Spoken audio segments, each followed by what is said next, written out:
The stars looked different through Admiral Vex's eyes. Where humans saw tiny points of light, the Althari saw complex data streams of energy, mass, and possibility. For 3,000 years, his people had been the smartest race in the galaxy. Their ships could scan through any material, decode any technology, and understand any secret the universe tried to hide. Today, something new had entered their space. "Admiral," called Science Officer Krell from her station, "we have detected an unknown vessel near the third planet of this system. It appears to be primitive." Vex moved to the main screen with fluid grace. His tall, thin body moved like water, and his large black eyes focused on the image before him. The ship was small, maybe 200 meters long, with a simple design. It looked like something a child might build from metal scraps. "Interesting," Vex said softly.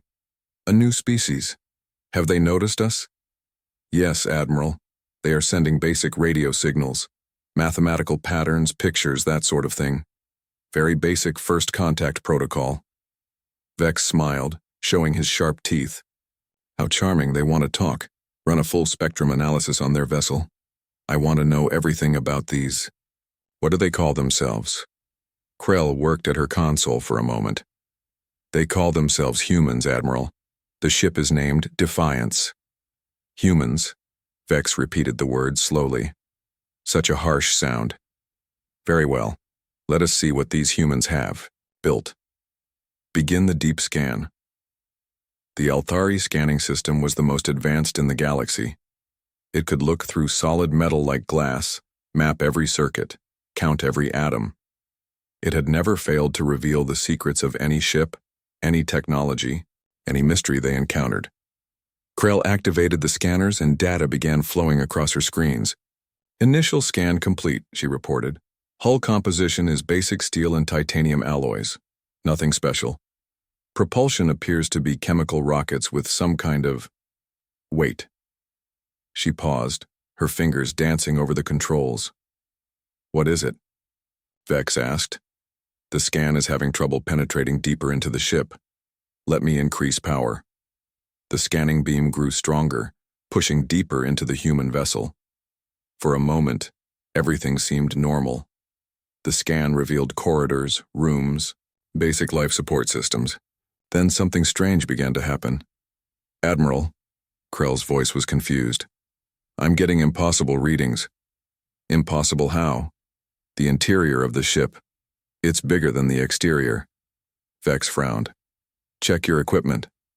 "I have checked it 3 times. According to the scan, the ship is 200 meters long on the outside, but contains corridors that stretch for over 500 meters. That's not possible." "I know, Admiral, but there's more. I'm detecting what appears to be a star inside the engine room." "A star? You mean stellar material?" "No, Admiral. An actual star. Small, but definitely a star. It's contained in a space that should be impossible to exist." The scanning array began making warning sounds.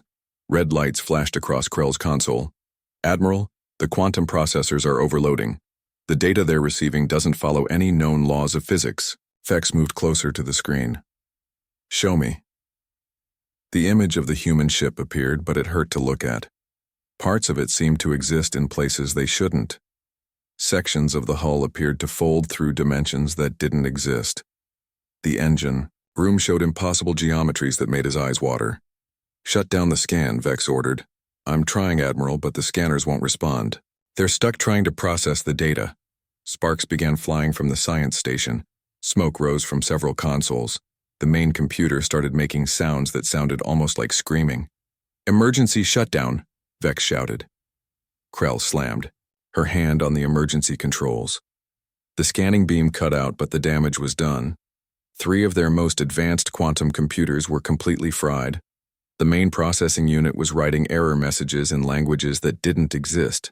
In the sudden quiet, a gentle voice came over the radio. "Hello there, unknown vessel. This is Captain Blake of the human defense ship Defiance. We noticed some energy spikes coming from your ship. Is everything okay over there?" Vex stared at the radio in shock. The voice sounded genuinely concerned, like a neighbor asking if you needed help with your garden. We are functioning normally, Vex replied slowly. Are you sure? Our sensors picked up what looked like some kind of power surge. We've got some pretty good engineers on board. If you need technical assistance, we're always happy to help. Krell whispered to Vex. Admiral, their ship just destroyed our most advanced scanning system, and they're offering to help us? We appreciate the offer, Vex said into the radio. But we require no assistance. Okay, no problem at all. We're just here to say hello, really. First time meeting folks from your part of space. My name's Blake. I'm the captain of this little ship. I am Admiral Vex of the Althari Republic. We welcome you to this region of space. Thanks, that's real friendly of you. We've got some folks back home who are excited to meet new neighbors. Would you like to set up some kind of formal meeting? Maybe exchange information, that sort of thing. Vex looked at his ruined equipment, then at the innocent-looking ship on his screen. That would be acceptable. Great. I'll send word back to Earth. They'll probably want to send someone more official than me. I'm just a border patrol captain. Really, border patrol. This impossible ship that had just accidentally destroyed their most advanced technology was considered basic border patrol by these humans. We look forward to formal contact, Vex managed to say. Excellent. Oh, and Admiral, if you do run into any technical problems, just give us a call. We humans are pretty good at fixing things. Have a great day. The radio went quiet. Vex turned to Krell, who was still staring at her destroyed equipment. Science officer, I want you to send an immediate message to the Council. Mark it as highest priority. What should the message say, Admiral? Vex looked at the human ship, sitting peacefully in space like it hadn't just broken several laws of physics. Tell them we have encountered a new species. Tell them that under no circumstances should anyone attempt to scan their vessels. And tell them... He paused, watching the ship begin to move away with impossible grace. Tell them we may have found something we don't understand. As the Defiance disappeared into hyperspace, Vex noticed something else impossible. The ship hadn't activated any kind of FTL drive that his sensors could detect. It had simply asked space to move out of its way, and space had politely agreed. The Galactic Council meeting hall was enormous. Representatives from 1,000 different worlds sat in floating chairs arranged in perfect circles. The dome above them showed the stars, and the air smelled of a dozen different atmospheres mixed together. Today, everyone was talking about the humans. Council leader Zeth called for order. His voice echoed through the hall, and slowly, the noise died down. We are here to discuss Admiral Vex's report about the new species, Zeth announced. The Althari claim their scanning systems were destroyed by simply looking at human technology. Murmurs spread through the hall. The Althari were known for their intelligence. If they said something was impossible, other species listened. Ambassador Tool of the Nexari floated forward. Her energy-based species glowed bright blue as she spoke. The Nexari do not believe this report. No species can build technology that breaks our understanding of physics.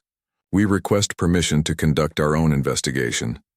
Permission granted, Zeth replied. But be careful. 3 days later, Ambassador Tool's ship approached the human border. This time, the humans sent a different vessel to meet them. It was called the Harmony, and looked even simpler than the first ship. Captain Torres of the Harmony greeted them with the same friendly manner as Captain Blake. Welcome to human space. I'm Captain Torres.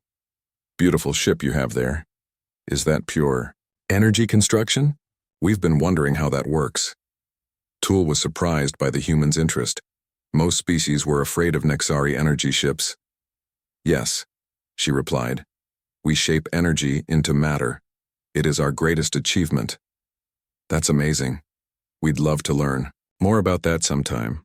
Are you here for the formal meeting? Actually, we hope to conduct a scientific exchange first.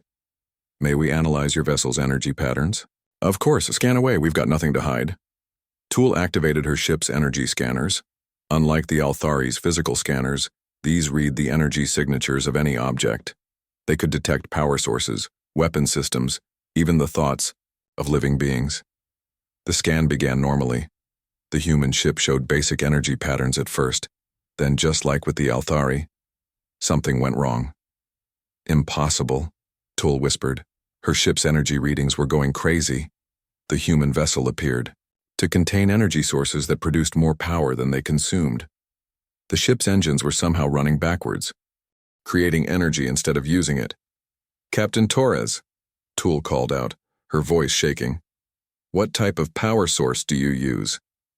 Oh, pretty standard stuff, Torres replied cheerfully. We've got a small fusion reactor, some solar panels, and a coffee machine that somehow powers itself. Never did figure out how that last one works, but hey, free energy, right? Free energy? Tool's voice went higher. That's impossible. Well, sure, it should be impossible. But the coffee machine doesn't seem to care about should. It just makes great coffee and powers half the ship while doing it. Tool's scanner started overloading. Her ship, made of pure energy, began flickering as the impossible readings confused its very structure. I must end this scan, she announced. Quickly. Everything okay? Your ship looks a bit unstable. Want us to help? No assistance needed. Toll cut the connection and fled back to council space. Her report was even more disturbing than the Altharis. The next species to try was the quantum lords of Epsilon Prime. These beings existed as pure mathematics, living equations that could calculate the position of every atom in a solar system. Lord Calculation approached the human border with confidence. Mathematics never lied. Logic never failed. Whatever these humans had built could be understood through proper analysis. The human ship that met them was called Persistence. Captain Kim greeted the mathematical beings with the same casual friendliness. Hello there, you folks are new. I'm Captain Kim. What brings you to our little corner of space? We are Lord Calculation of the Quantum Lords. We wish to understand your technology through mathematical analysis. Math? Oh, I love math. Though I have to warn you, our engineering department gave up on traditional math years ago. They say it was too limiting. Too limiting? Mathematics is the foundation of all reality. That's what we used to think too. Then our engineers figured out how to make 2 + 2 = 5 when we needed extra space. Really opened up a lot of possibilities. Lord Calculation paused. Making 2 + 2 = 5 was not just impossible, it was meaningless.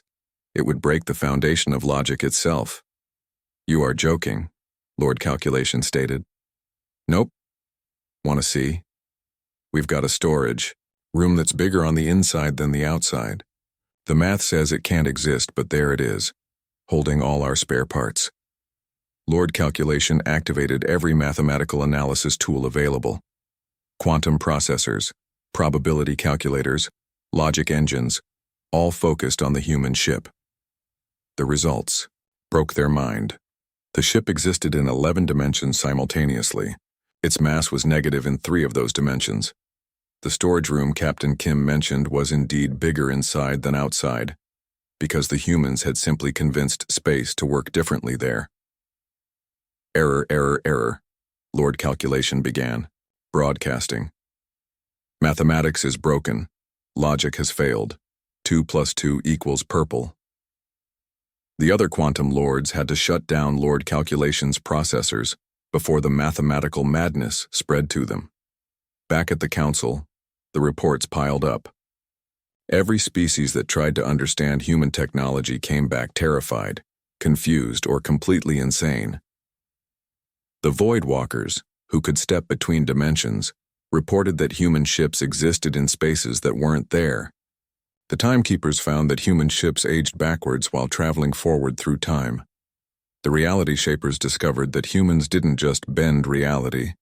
They politely asked it to work differently, and reality said yes. Dr. Nova, humanity's chief diplomatic scientist, arrived at the council 3 weeks later. She was a small woman with kind eyes and graying hair. She looked like someone's grandmother, not a master of impossible technology.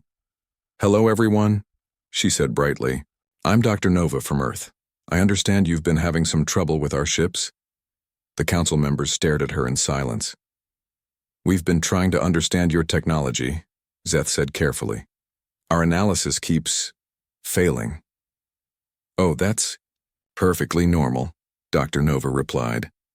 Most species have trouble with our engineering at first. We've gotten pretty good at making things work the way we want them to rather than the way physics says they should. But how?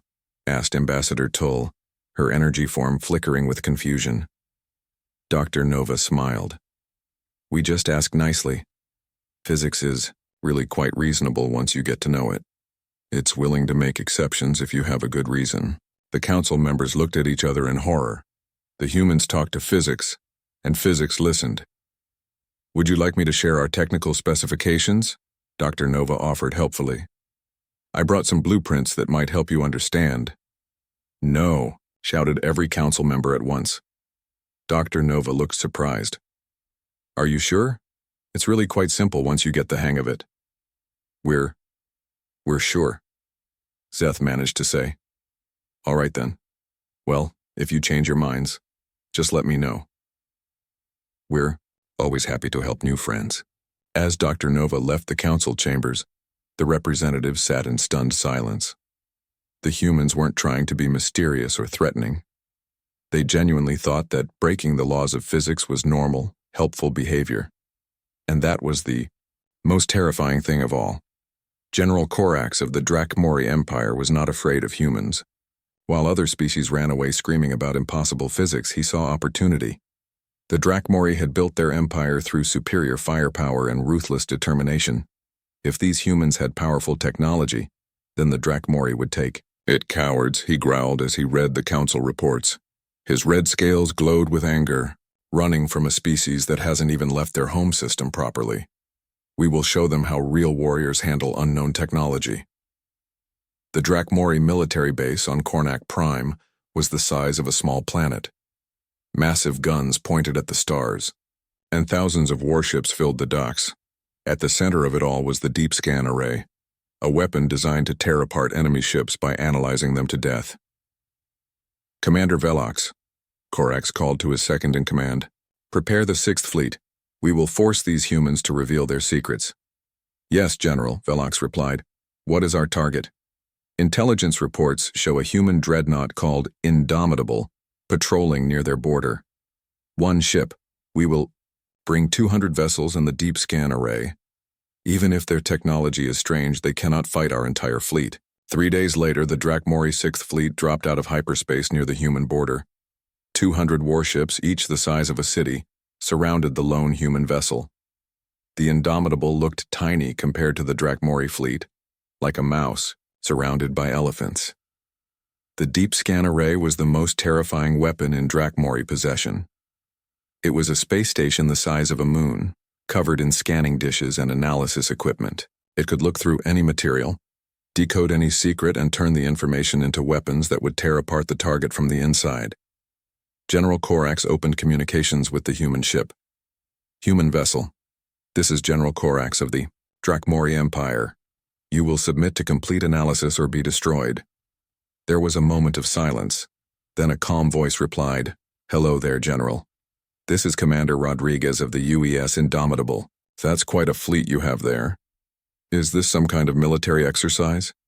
Corax was surprised by the human's casual tone. This is no exercise. You will lower your shields and allow our scanners complete access to your vessel. Well, I can't. Lower our shields because we don't actually have any, Rodriguez replied cheerfully. Never saw the point, but you're welcome to scan us if you want. We've got nothing to hide. You have no shields? Corax couldn't believe it. No species traveled space without protection. Nope. Our engineers say shields just get in the way. They prefer to make the ship tough enough that it doesn't need them. Corax smiled, showing his sharp teeth. Then you have made this easy for us. Begin the deep scan. The Deep Scan Array powered up with a sound like thunder. Energy beams, each one, powerful enough to slice through a planet, focused on the human dreadnought. The scanners were designed to penetrate any defense, analyze any technology, and break any secret. For the first minute, everything went according to plan. Initial scan complete, reported Science Officer Nex. Hull composition is unusual. The metal appears to be normal steel, but it's somehow harder than neutronium. Continue scanning, Corax ordered. The beams pushed deeper into the ship. Immediately, the readings became strange. General, Nex's voice was confused. I'm detecting impossible architecture inside the vessel. Corridors that loop back on themselves. Rooms that exist in the same space but don't touch each other. Explain. I can't. The ship appears to have a swimming pool, a forest, and what looks like a small mountain range, all inside a hull that should only have room for basic systems. Corax frowned. Continue the scan. The analysis pushed deeper. That's when things went truly wrong. General, Nex screamed. I'm reading a black hole in what appears to be the garbage disposal. A what? A black hole. It's contained in a space the size of a closet and they're using it to dispose of waste. The gravitational forces should have destroyed the ship instantly. Warning.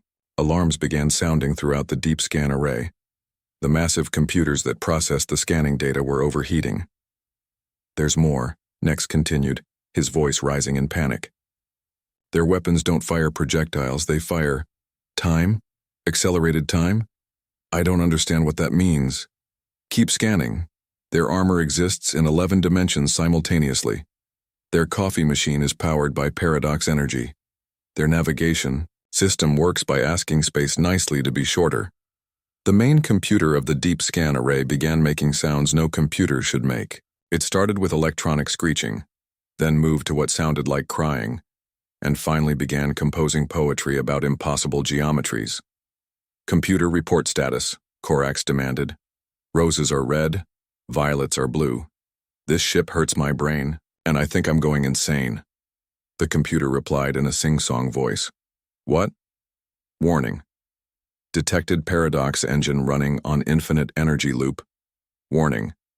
Ship's library contains books that haven't been written yet. Warning. Cafeteria serves food that tastes better than physics allows. Warning. I want to die. Sparks flew from every console. The backup computers took one look at the data and refused to process it.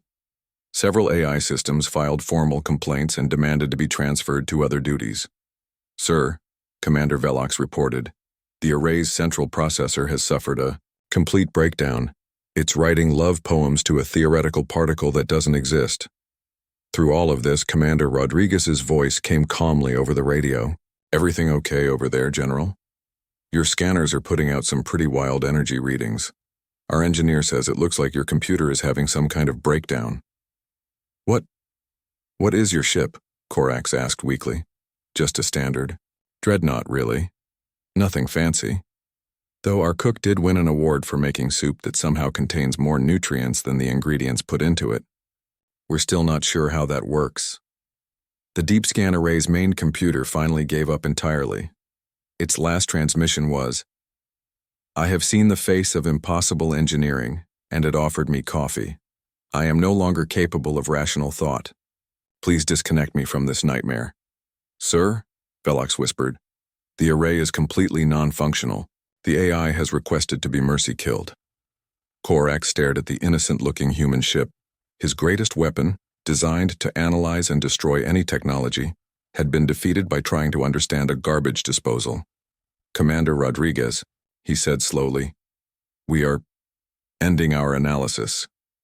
Are you sure? Our chief engineer is free if you need help fixing your computers. She's really good with complex systems. Fair warning, though, she tends to improve things while she's fixing them. Last time she helped someone, their ship ended up running on gratitude and good intentions instead of fuel. No, Corax shouted. No assistance required. Okay, no problem. Oh, and General, if you folks want to stick around, our cook just made a fresh pot of coffee. It's really good. Like impossibly good. Physics says it shouldn't taste this good. But what does physics know, right?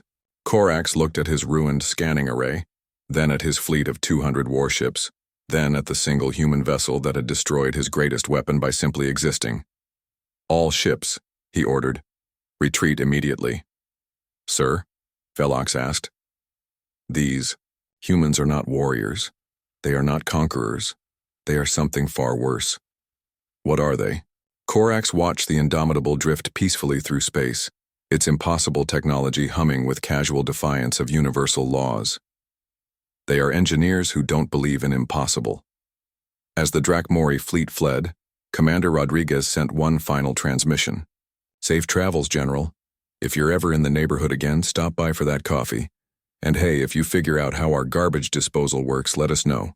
We've been curious about that ourselves.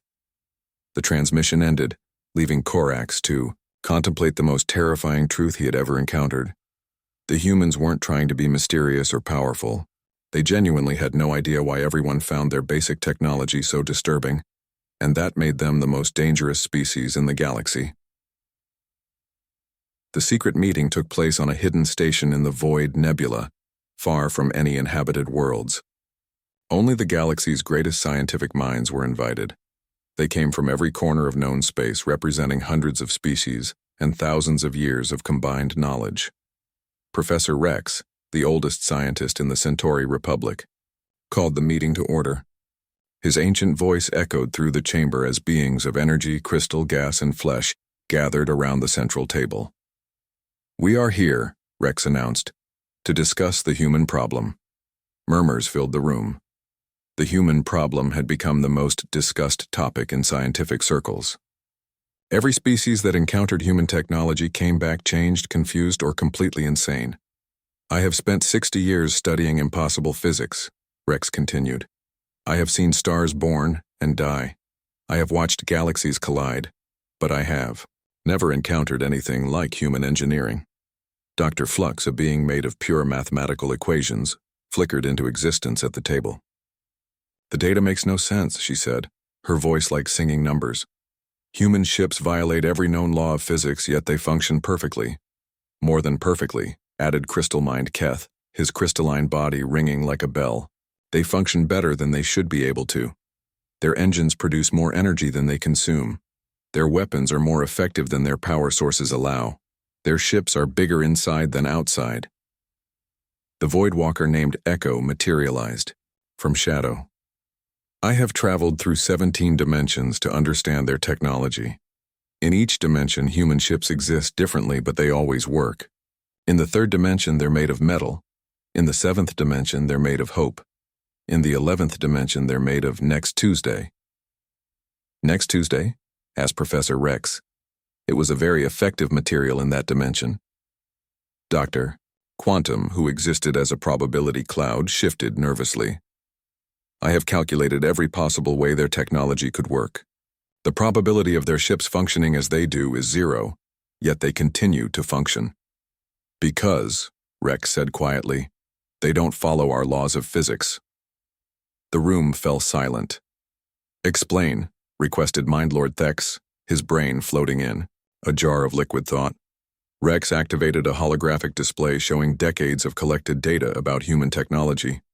Images of impossible ship interiors, energy readings that broke mathematics, and weapon systems that defied logic filled the air. "After analyzing every encounter with human vessels, I have reached a terrible conclusion," Rex said. "Humans don't build their ships according to the laws of physics. They build them according to what they think should work, and then they convince reality to agree with them." "That's impossible," protested Dr. Flux. "Is it? Look at the evidence. Human ships don't have the impossible technology because they discovered how to break physics. They have it because they never accepted that physics couldn't be broken." Rex pulled up more data. "Every human we've spoken to talks about their technology as if it's perfectly normal. They mention convincing space to work differently, asking energy to be more efficient, and having polite conversations with fundamental forces." "You're saying they talk to physics?" Crystal Mind Keth's voice rang with disbelief. "I'm saying they don't see physics as unchangeable laws. They see them as suggestions, guidelines, starting points for negotiation, the probability being known. As maybe not shifted between existing and not existing as it spoke. In my species' understanding, the universe has rules because someone has to maintain order." "Are you suggesting humans simply ignore the management?" "Worse," Rex replied. "They've apparently been promoted to management." Echo the Voidwalker laughed, a sound like distant thunder. "I have seen their engineering departments. They have signs on the walls that say impossible is just another word for Tuesday, and have you tried asking it nicely?" Dr. Quantum collapsed into a single point of certainty. This explains everything. Humans don't see universal constants as constant. They see them as variables in need of adjustment. Their coffee machines, added Mindlord Thex, run on violations of thermodynamics because they convinced thermodynamics that coffee is more important than conservation of energy. Their garbage disposals, continued Crystal Mind Keth, contain black holes because they asked space very politely if they could borrow a small piece of infinity for waste management. Rex nodded grimly. Every impossibility in human technology exists because a human engineer looked at the laws of physics and said, "That's nice, but I need this to work differently, so let's compromise." The gathering fell silent as the full horror sank in. Humans weren't advanced. They weren't using secret technology. They had simply never accepted that certain things were impossible, and the universe had gotten tired of arguing with them. "There's more," Rex said. "According to our analysis, this isn't something humans learn to do. It's something they've always done. Their entire species evolved with the assumption that reality is negotiable." Dr. Flux began flickering rapidly. "You mean they don't know they're doing anything unusual? To them, convincing physics to work differently is basic problem solving. Like asking a friend for a favor." Echo materialized fully, his shadow formed solid with shock. "I once asked a human engineer how their faster-than-light drive worked. She said, and I quote, 'We just ask space to be shorter. Space is really reasonable about it if you explain why you're in a hurry.' Their children," added maybe not, "learn impossible engineering in school. We observed a human educational facility where 10-year-olds were building anti-gravity devices for science projects." "What did the teacher say?" asked Dr. Quantum. "She gave them extra credit for making gravity work upside down on Wednesdays, only." Professor Rex looked around the table at the greatest minds in the galaxy, all of them staring in horrified fascination at the data. "The truth," he said slowly, "is that humans have accidentally become the universe's favorite children. Reality listens to them because they ask so nicely and genuinely don't understand why anyone would think their requests are unreasonable." Crystal Mind Keth rang like a funeral bell. "What do we do with this information?" "Nothing," Rex replied. "We document it, we classify it, and we make sure no one ever tries to understand human technology again." "Why?" "Because," Rex said, pulling up one final piece of data, "our analysis suggests that if anyone else tries to copy human engineering methods, they might accidentally convince reality that physics works differently for everyone." The room erupted in panicked voices. The universal constants could become universal variables. Mathematics might become a suggestion. Gravity could start working based on public opinion. Rex raised his hand for silence. "Exactly. Humans have somehow negotiated a special deal with the fundamental forces of existence. If we interfere with that arrangement, we might break the universe's customer service department." Dr. Flux flickered one last time before stabilizing. "So our recommendation is leave them alone," Rex said firmly. "Let them build their impossible ships, drink their paradox-powered coffee, and use black holes for garbage disposal, and pray to whatever gods you believe in that they never decide to help us improve our technology." The meeting ended in unanimous agreement. The secret would be kept, the reports would be classified, and the galaxy's greatest minds would spend the rest of their lives pretending they had never learned the terrifying truth about human engineering. As the scientists departed, Professor Rex remained behind, staring at the data. Somewhere out there, humans were probably building something new, something that shouldn't work but would anyway, because they would ask reality very politely to make an exception, and reality apparently was too polite to say no. 6 months after first contact, the Galactic Council chamber was packed like never before. Representatives from every known species filled the floating seats, their voices creating a symphony of different languages, frequencies, and energy patterns. Today was the day they would vote on the most important law in galactic history. Council. Leader Zeth floated to the center podium, his ancient form glowing with ceremonial lights. The chamber fell silent as he began to speak. "Council members, we gather today to vote on the Human Ship Prohibition Protocol. This law will forbid any attempt to scan, analyze, or deeply study human vessels for the safety of all sapient life. Ambassador Toole of the Nexari flickered nervously. The official reason for this law is respect for human privacy. But we all know the real reason. She was right. Every species in the chamber had tried to understand human technology. Every species had failed spectacularly. The Quantum Lords were still rebuilding their sanity. The Drakmori Empire had banned their own scientists from thinking about humans. The Voidwalkers had declared human ships hazardous to dimensional stability. Before we vote, Zeth announced, Admiral Blake of the human fleet has requested to address the council. A murmur ran through the chamber. Admiral Blake had been promoted after the first contact incident and now served as humanity's chief military liaison. He was a simple man with kind eyes and graying hair, wearing a basic uniform that somehow looked more impressive than the elaborate costumes of alien nobility. Blake walked to the podium with an easy smile. Thank you, Council Leader Zeth. I wanted to address some concerns about our technology. The chamber held its breath. First, I want to assure everyone that we're not trying to be mysterious or scary. Our ships work the way they do because that's how we need them to work. We've always believed that if you need something badly enough and ask nicely, the universe usually finds a way to help. Lord Calculator of the Quantum Lords, recently repaired after his breakdown, processed this statement. Admiral, when you say ask nicely, do you literally mean having conversations with physical laws? Well, sort of, Blake replied thoughtfully. Take our faster-than-light drives. Space is really big, right? So we explain to space that we're in a hurry and ask if it could be a bit smaller for a while. Space is pretty understanding about it. Several council members fainted. The mathematical species present began dividing by zero as a coping mechanism.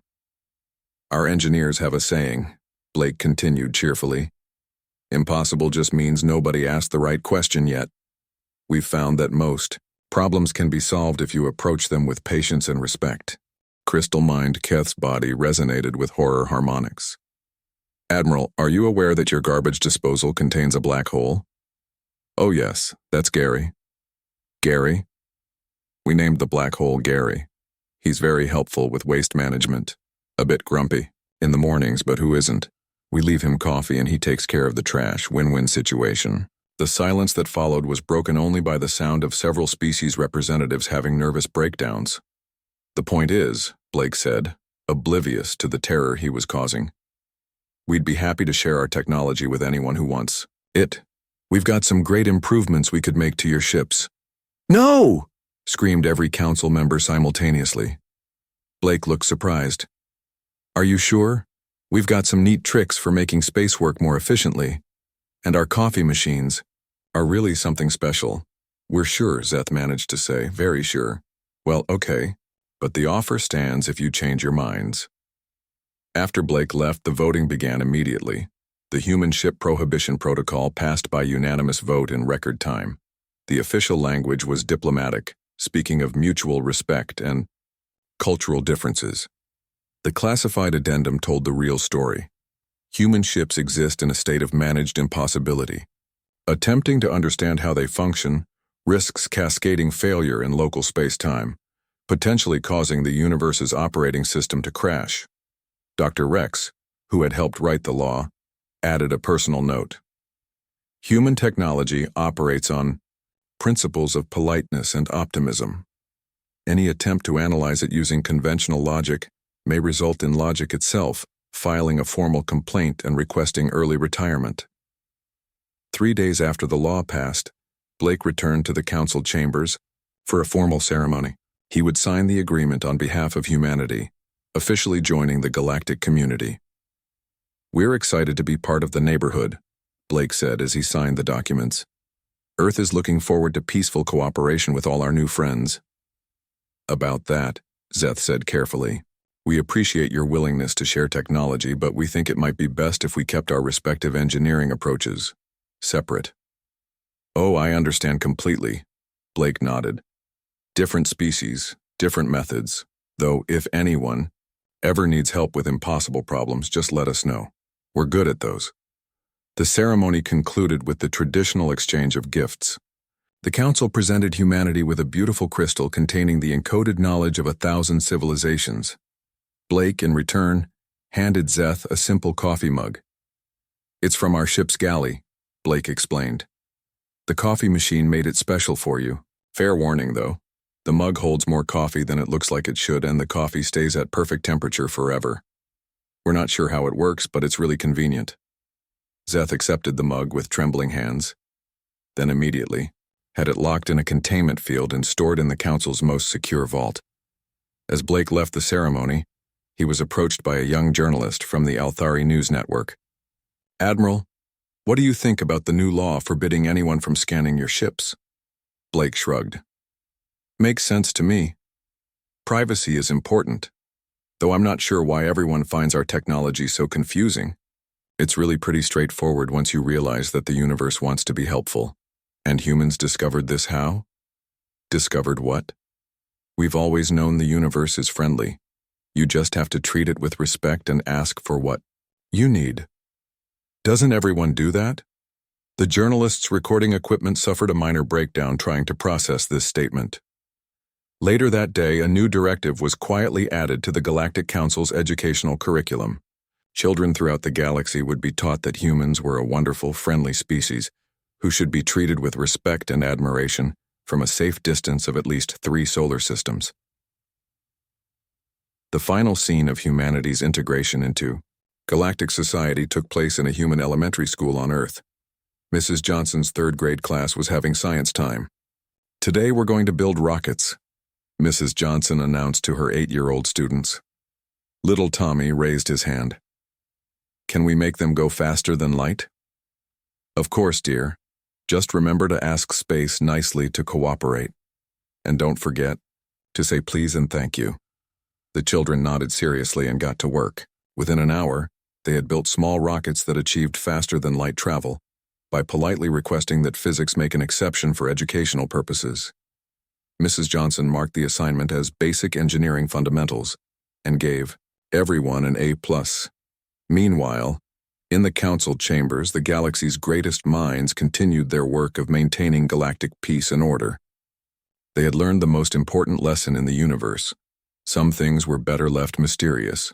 And somewhere in space, Admiral Blake's ship continued its patrol, powered by impossible engines, defended by polite requests to reality, and staffed by humans who genuinely believed that the universe was a reasonable place that just needed to be asked nicely. The universe, apparently, had no desire to disappoint them.